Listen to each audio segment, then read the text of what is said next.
The average millionaire has 7 streams of income, so it makes sense to fully diversify your portfolio. Is that strictly true? And if so, how do I break mine down and how should you? That's exactly what I'm going to be breaking down in today's video.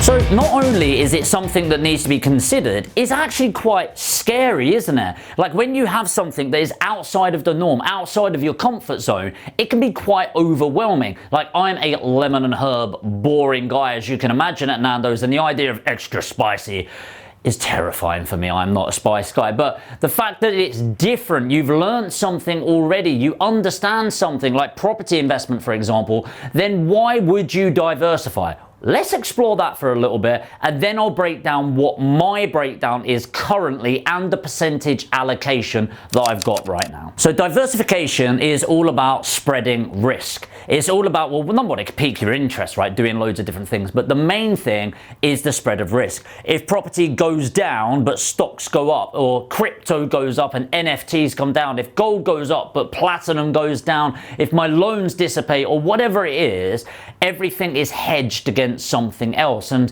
when you've got a certain level of wealth, it's always about spreading that risk and diversifying as much as possible. However, you don't want to do it too soon, and this is all about focus. So I've done these examples quite a lot before, the laser versus the sun. So a laser, which I've drawn brilliantly there, if with about £5 worth of force coming out of it, which isn't a lot, can cut your hand off, which is because of the amount of focus and energy that it's got. If we go back and we look at the sun, which again, not my best, which is about, I think it's 3.5 billion tons worth of energy per second. At worst, you're getting a suntan, and if you're ginger, probably burnt quite badly. So why is that? Well, it's because the sun isn't focused heat. And yet, if you get a magnifying glass, you can burn your arm, kill things, whatever you're weirdly into. But the point is, at the start, you have to focus on one stream of income, and then when you've dominated that, you shouldn't allow things to detract from the focus. I did this a lot too early, but let's assume you're in that situation where you have got the focus. Where do I break it down personally, and where should you break it down? So this won't be a big shock to you. My number one, with around 50% of my allocation, you have to bear in mind I'm at the multi-million stage right now of net worth, is in property. What an absolute shock. And within property, I'd probably say about 85% of it is with the good old boring vanilla buy-to-lets, and around 10 to 15% of it is in some more exciting things like some commercial conversions and some new build projects, which I'm starting to learn about recently. Remembering that wealth is not just about the accumulation, it's about the preservation of capital. So the great thing about property as an investment is it's a hedge against the risk of inflation.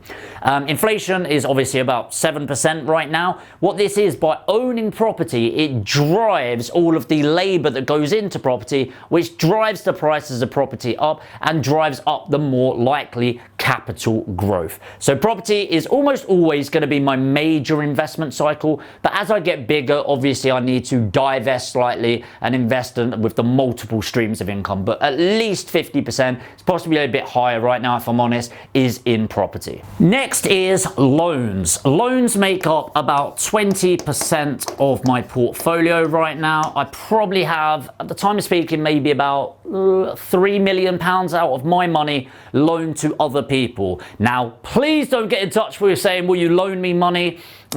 No, I won't right now. At the moment, I only loan money to my mentees, and so people that I educate and things like that in property. The reason for that is, as you can imagine, everyone wants to borrow money from me, but as long as I've educated them, then I know they know what they're doing, and I know they've got integrity and they're following my value system, which is my personal integrity. Not saying it's right or wrong, but that's my integrity level. The reason I love loans is, number one, I make a good return on my money because they're finding great projects and I can get a return on it too. Number two, it spreads my risk slightly, although not that much, because the majority of people that I'm investing in, it's their property projects. But number three, it's really cool helping people grow. And as an educator, I'm always looking as a USP as well, like a unique selling point. And I think one of my unique selling points is I think I'm one of the only trainers out there that I invest in my mentees' projects as well. So it's a real nice thing, and it just circles back, you know, it makes money and then the money goes back into it. But that's a nice little win-win. The next is around 15% of stocks. Okay, stocks, shares, etc. Now, I've got a world trade fund, which is it invests in like the FTSE equivalent in a lot of different countries, some developing countries, some developed countries. What it does is spreads my risk in the lower risk, okay returns like the FTSE in American markets to the higher risk, like Brazil, for example, but much higher returns as well, and it spreads that across. So I only allocate about 15%. I also invest in individual companies, but honestly, it's more of a hobby rather than being worthwhile. The returns for 95+% of people in stocks is going to be the same for everyone. You're going to get 5 to 7%. There'll be some people that have a really good year and go, I could get you 12%. It's like, yeah, show me 10 years and then we'll talk, okay? Most people will get in that, but it's a nice way to hedge the risk. I also like the fact that I can put them in stocks and shares ISAs for a little bit, and you can get a SIP or a SAS, which is a version of a pension where you can utilize your own funds and invest those too. So around 15% of my portfolio in stocks right now. The remaining 15% is broken down into three sections: my 2 really high risk and my 1 incredibly low risk. So 5% is in startups. So I'm obsessed with business. Like, I am addicted to this stuff, as you've probably worked out, but I mean properly addicted. Like, if there is an exciting startup opportunity that's in their first sort of like $500,000 to $1 million, which is still startup territory, I find that massively exciting. Just to get involved, you know, impart some knowledge, hopefully build up their business, but in a really exciting way. Now, the only reason that I don't put more in is I'm still kind of a startup. You know, I'm still in that stage where, yes, I've got like millions a year coming through, but that's not a £50 million a year business. So I'd still consider myself a startup, but I'm sort of going for the micro companies up to $1 million a year and really trying to help them grow. Now, I don't do a huge part of this because it does involve a lot of my time. It's also incredibly high risk, so I stay out of that. The next is 5% material, I call it. So the material or ego investments. Okay, so some of this is gold. I own quite a lot of gold in a little vault, which is definitely ego based when you hold gold bars, isn't it? But also some cryptocurrencies, into some NFTs and stuff like that. This is money, apart from the gold, which will be there all the time, but it's not really spendable. The rest is, it's fuck off money, I call it. It's just, I don't even take account of it. It's on my net worth spreadsheets that I've got. It's not even on there. I just ignore it completely. And if one of them explodes, I do the right thing and I sell it. Okay, because I don't know much about it, if I'm completely honest. This is only, you will only do this if you've got wastage money. If you're one of those people where you've got 50 grand in your account and you're chucking money at cryptos and NFTs, unless you are an absolute expert, don't do it. Because what will happen is you'll put £1,000 into some sort of ape NFT and then you'll sell it 3 days later for £3,000 and then you think you're an absolute genius. You're not. You got something right by luck, okay? So please don't jump into it too soon. And then the final 5%, which I hate, is 5% is held in cash. I really hate doing that. I hate cash being in my bank. Like, you know, maybe you were the sort of person that, like, when you save to a certain threshold, £1,000, £500, 5,000, 10,000, you'd be like, yeah. For me as a kid, if I had more than £1,000, even up to like 25, if I had more than £1,000 in my account, I was pissed. I do not want money in my account. If you look at not my investment accounts, which is a bit different, my actual bank accounts, I will always have less than 10 grand. Always. It's just, I don't want cash. As Grant Cardone says, cash is trash. Okay, and this and obviously not literally, but Cash isn't valuable. It's when you exchange it for something it becomes valuable. And all of this will kick off reliably 7%. Now, bear in mind, that is your cash flow from it, your net cash flow. And then you're going to have plus capital growth, which honestly, across the board, with cash flow and capital growth, it probably comes in between 15 and 20% return per annum. Now, you might go, oh, wow, amazing. What do you do with that? Well, for me, I get all of it and I go back at the top and then I reinvest it because I'm a little investment nerd. Now, what you might choose to do is you might take 70% to reinvest and 30% to enjoy.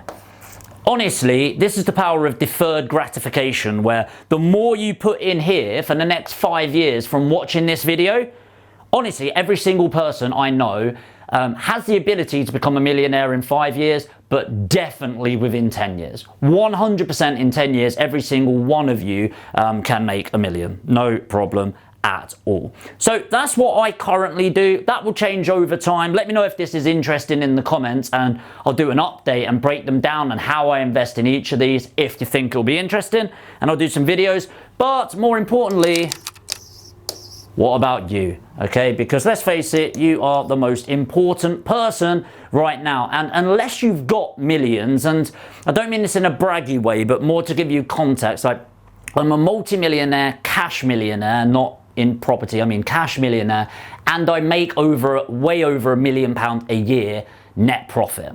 Okay, now that's important. Hopefully that comes across in a non-dick way, but I mean it in a way that it gives you context to my situation.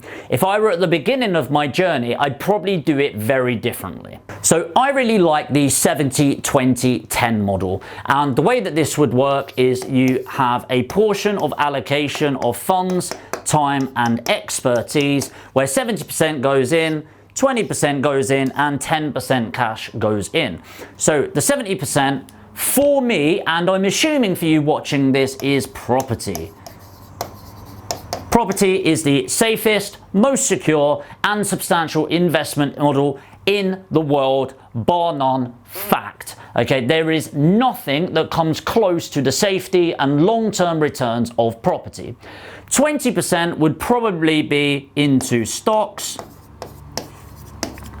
and for me, it would be in funds. Okay, so we're talking about the E-mini S&P, the Nikkei 225, the FTSE 250, or the FTSE 100, or the Hang Seng, whatever it is, the country's funds. America's pretty good, UK is fairly safe, all of those, because you don't know anything, and unless you know how the business makes money, it really knows how it makes money, don't buy stock in them. So many people buying stock in Twitter because Elon Musk bought them. It's like, really, just think about how stupid that is. Somebody you like bought stock, so you bought it too. That's the only reason it went up, right? Not really a smart investment. And then the remainder would be 10% in cash. And then I'd probably dip into that every now and then for the fun stuff. Maybe you want to allocate 2 out of that 10% for the fun stuff.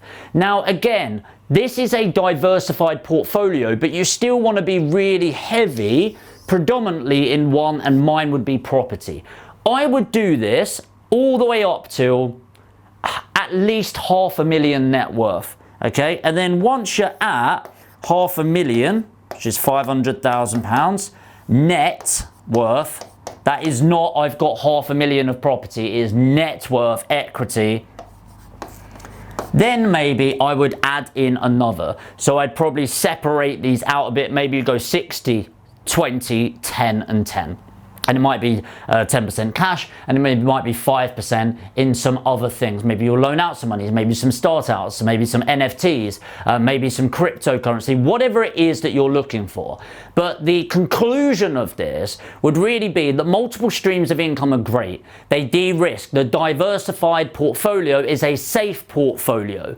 But before you can have multiple streams of income, you need your single stream of income. Warren Buffett became a 100-deca millionaire in one thing, before he started doing the multiple streams of income, and now he's one of the richest men in the world. Bill Gates, one thing. Elon Musk, one thing. Grant Cardone, one thing. Every single successful people that made their money, they didn't inherit it as such, did one singular focused thing, and then they developed their multiple streams of income.